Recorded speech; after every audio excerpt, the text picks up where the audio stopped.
Hello friends, my self Milind Kumar Gautam और आपका स्वागत है मेरे यूट्यूब चैनल में।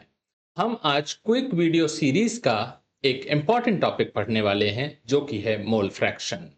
मोल फ्रैक्शन काई से रिप्रेजेंट किया जाता है, कहीं कहीं पर इसको एक्स से भी रिप्रेजेंट करते हैं। मोल फ्रैक्शन का सिंपल मतलब ये है कि सॉल्यूशन के मोल्स में कितना है या फिर सॉल्वेंट सॉल्यूशन के मोल्स में कितना है। इसको हम थोड़ा सा फॉर्मूले से समझ सकते हैं, आपको इजीली समझ में आएगा। अब जैसे हमें पता है कि कोई भी सॉल्यूशन है उसमें दो कंपोनेंट होते हैं। एक हमने यहां पर ए मान लिया है और एक बी मान लिया है। अब इसमें से आप ए और बी में से सॉल्यूट सॉल्वेंट कोई भी मान सकते हैं। यूजुअली सॉल्यूट वो होता है जो कम अमाउंट में हो, वरना यहाँ पर जब मोल फ्रैक्शन निकालेंगे तो आप कोई भी सपोज कर सकते हैं और कैलकुलेशन कर सकते हैं, नो प्रॉब्लम। अब यहां पर हमने ले लिया है mole fraction of component is equal to number of moles of the component, जिसका हमें मोल फ्रैक्शन निकालना है, upon total moles of all the components.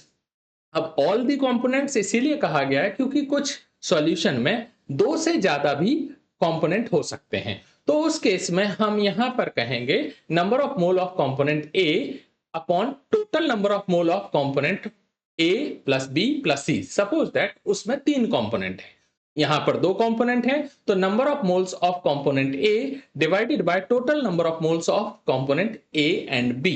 ठीक है, अब यहां पर हम आगे समझते हैं।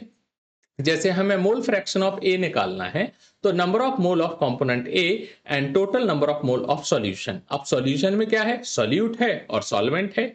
यूजुअली जो ए या वन नंबर यानी प्राइमरी किसको लेते हैं, हम सॉल्वेंट को लेते हैं। तो जैसे हमने यहां पर एक्स ए यानी काय ए लिया है सॉल्वेंट के लिए, तो यहां पर जो Na होगा वो हो जाएगा number of mole of solvent, और total number of moles of component में क्या आ जाएंगे, number of mole of solvent plus number of mole of solute.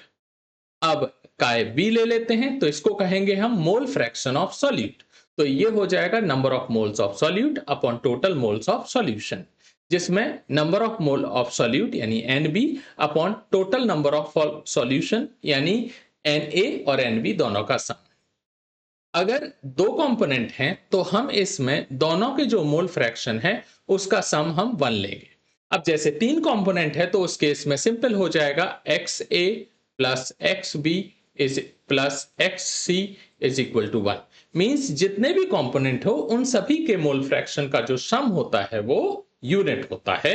तो मैंने लिख दिया है the sum of mole fraction of all the compounds present in the solution is unity. आपको अगर मेरा पढ़ाना अच्छा लगता है तो हमारे चैनल को सब्सक्राइब जरूर कीजिए और लाइक कीजिए, कमेंट कीजिए। Thank you very much.